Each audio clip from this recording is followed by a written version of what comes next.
General, what's your chief gripe here? Well, Craig, let me say, by the way, that I was somewhat reassured last night to get a long email from General Flynn.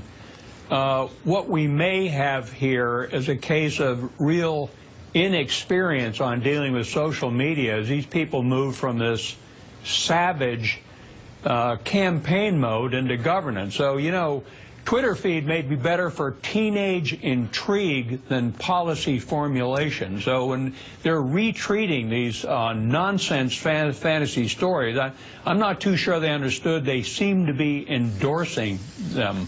All right, so I do want to remind folks here, because in addition to those inflammatory tweets about Muslims days before the election, Flynn tweeted an article from a conspiracy site that said evidence showed that Clinton was tied to this sex crimes and minors and child exploitation stuff in D.C.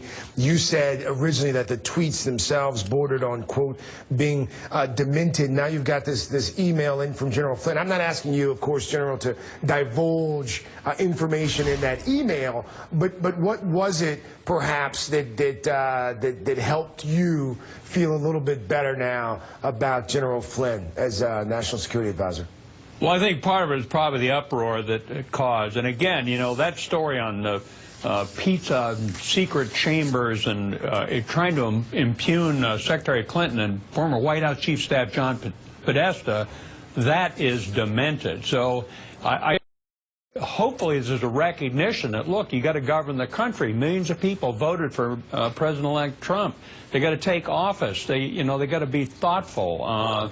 And that retweeting of nutty stories is going to hamper their administration. So hopefully there'll be a little learning curve going on in the incoming team.